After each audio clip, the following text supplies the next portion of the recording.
I want to start today with a question that, honestly, has been kind of haunting me ever since I finished the reading for this. Okay. It's a hypothetical, but, the kind that keeps you up at night. I think I know exactly which one you're talking about. It's this.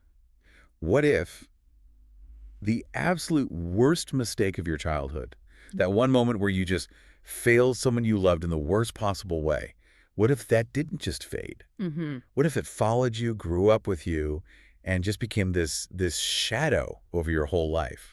It is a terrifying thought. And the source material we're looking at today, it takes that fear and sort of twists the knife a little further. How so? It asks, what if the price of fixing that mistake, the price of redemption, was actually, far greater than the guilt you've been carrying? And that is the absolute core of the book we're deep diving into today, The Kite Runner by Khaled Hosseini.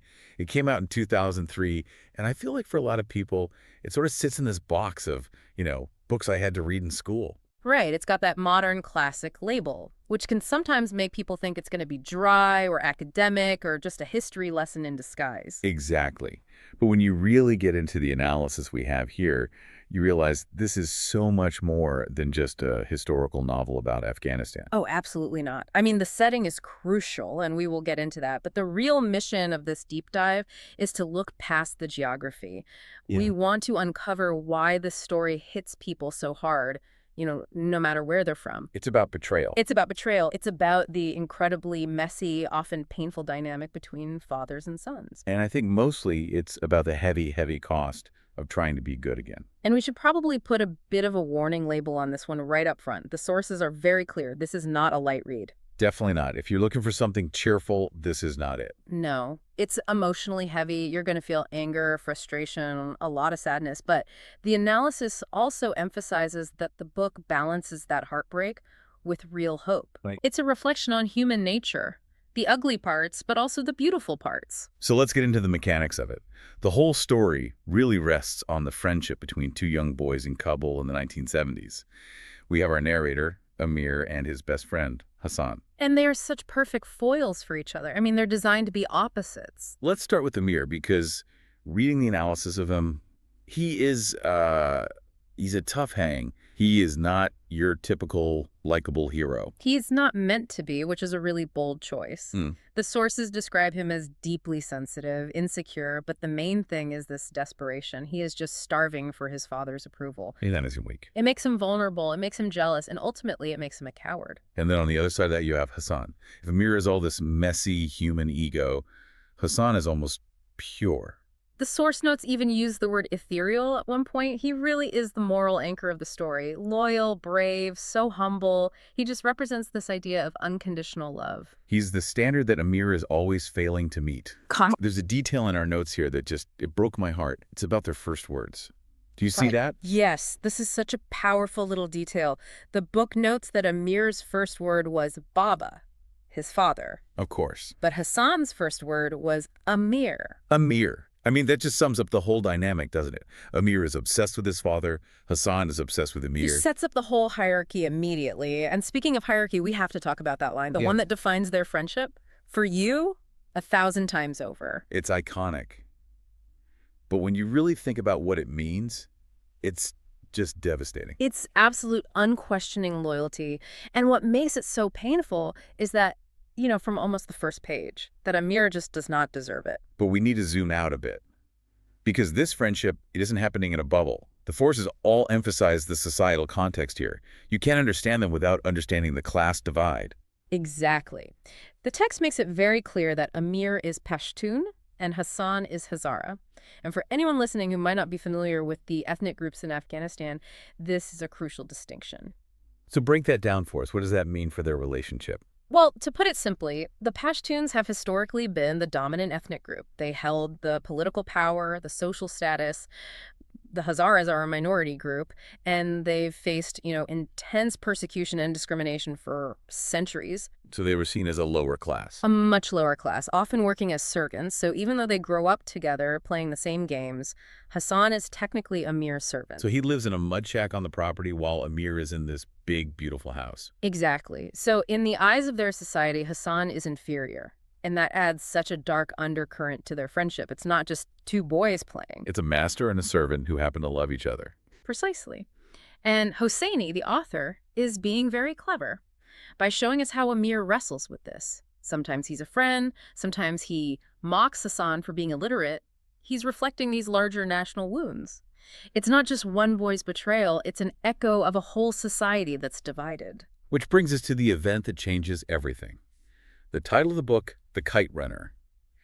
Now, I always thought of kite flying as, a pretty relaxing thing to do. Not in this context, no. Our source describes it as a full contact sport, a battle. It's absolutely a battle. The kite fighting in the book is visceral. The strings are coated in glue and crushed glass. The goal isn't just to fly your kite, it's to cut the strings of all the other kites. Glass-coated strings. I mean, your hands would be bleeding. Oh, they are. It's physically painful, and it represents the brutality of competition.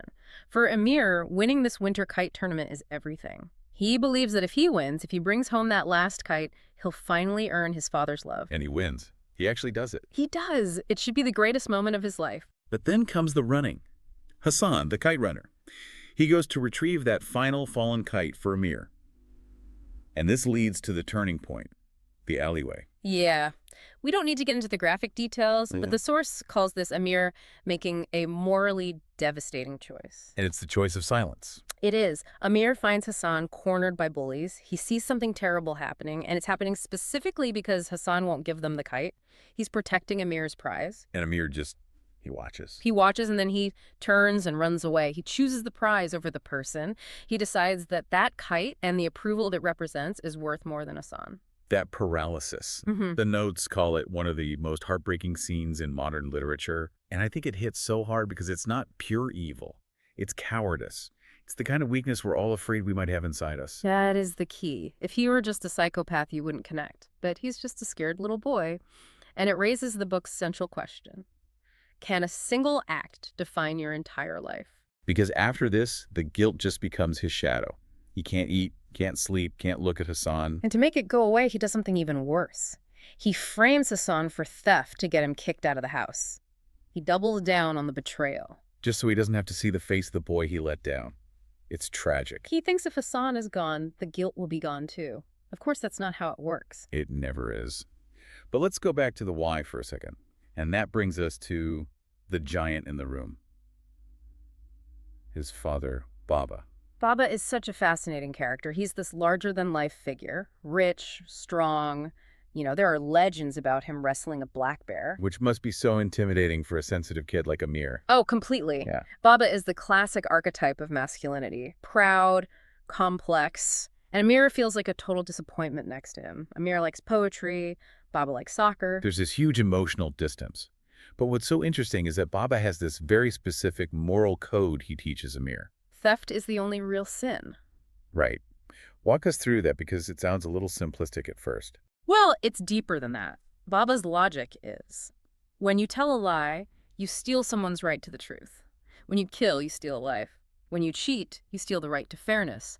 It all comes back to theft. It sounds so noble, a clear code to live by, but this is where the irony just crashes in because we find out that Baba, he's a hypocrite. A massive hypocrite. He presents himself as this pillar of black and white morality, but he's living in the gray. He has his own huge secrets. He has stolen the truth about Hassan's life, about his own past. And if we apply Baba's own rule to Amir becomes the ultimate sinner. He stole Hassan's innocence. He stole his home. He stole their friendship. Exactly. In his desperate attempt to please his father, he violates his father's one and only law. It's so tragic. And while all this personal tragedy is happening, the world outside is literally falling apart. The story moves from a peaceful monarchy in Afghanistan to the Soviet invasion and then to the rise of the Taliban. That political backdrop isn't just wallpaper. It drives the plot. The privilege that made Amir a master and Hassan a servant, it just evaporates when the war starts. They have to flee. Which brings us to the second half of the book. The immigrant experience. They end up in Fremont, California. And this section adds so many layers. You have the grief of losing your homeland, but you also have this status shock. In Kabul, Baba was a powerful, wealthy man. In America, he's pumping gas. That image of Baba struggling with the register at a convenience store, it just really hits home. It does. But notice how differently they process it. For Baba, America is a place to mourn what he lost.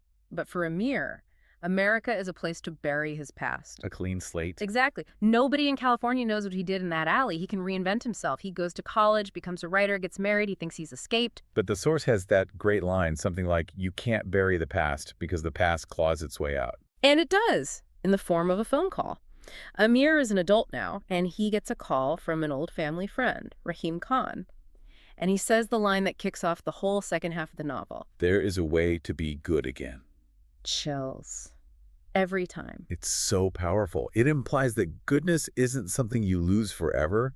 It's something you can reclaim. But notice the phrasing. It's not, there is a way to be forgiven. It's, there is a way to be good. It implies action. It does. Redemption in this story isn't free. You can't just say you're sorry. You have to earn it. You have to pay for it. And the price is high. Amir has to go back to Taliban-controlled Afghanistan to save Hassan's son. It's the classic hero's journey. He has to return to the source of his trauma, but the source material is clear. He doesn't suddenly become an action hero. He is still that same scared, insecure person. But he goes anyway. And that's the whole point. That's the definition of courage. There's that scene near the end where Amir gets beaten up really badly, and he starts laughing. It's a very disturbing scene, but it's psychologically crucial. Why is he laughing? He's getting his ribs broken. Because for the first time since he was 12, he feels relief. He feels like he's finally being punished. The physical pain is actually easing the emotional guilt. He's balancing the scale. He's bleeding the guilt out. Exactly. He's finally paying the debt he felt he owed for all those years. I want to shift gears slightly, just to how this story is consumed. Our sources mention the audiobook format specifically. It says, listening to it feels like a confession whispered directly to you. That is a perfect description. Because it's a first-person story, hearing it narrated adds this layer of intimacy. And in some versions, the author himself reads it, so you get the correct Dari and Farsi pronunciations. That's such a good point. Seeing a word like Jan on a page is one thing, but hearing Baba Jan or Amir Jan spoken with that cultural tenderness, it just adds so much. It immerses you. When you hear the break in his voice as he talks about his regret, it makes the redemption arc feel so much more real. You feel his shame. It almost makes you an accomplice in a way. You're holding his secret right there with him. It creates a bond. Yeah, you end up rooting for him, even after everything. So, after all this, the friendship, the betrayal, the guilt, the return, why does this book still stick with people so many years later? Our source recap has some pretty hard truths. I think the biggest lesson is that your past does not just disappear. You can't outrun yourself. We live in a culture that's obsessed with fresh starts. But this book argues you have to face the old stuff first. And that silence can be more damaging than action. That's a huge one for me. It wasn't just that he ran away, it's that he never, ever spoke up. And you have to talk about loyalty. The contrast between Hassan's 1,000 times over and Amir's betrayal, it forces you to ask, what kind of friend am I? Am I a Hassan or am I an Amir? That's an uncomfortable question. I think we all want to be Hassan, but we're all probably a little bit of Amir. I think most of us are. And finally, there's the nature of guilt. It can either be this cancer that eats you alive, or it can be the fuel that transforms you, that pushes you to be better. So it's deeply emotional, it's morally challenging, it's painful. But ultimately, the verdict from our sources is that it's a hopeful book. It is. Because it suggests that no matter how far you fall, there is a way to be good again. Before we wrap up, I want to leave everyone with the final provocative thought from our material. We talk a lot about forgiving others in this story, Amir forgiving his father, for instance. But the sources point out that that isn't the hardest part of the journey. No. The thought is this. Sometimes the hardest person to forgive is yourself.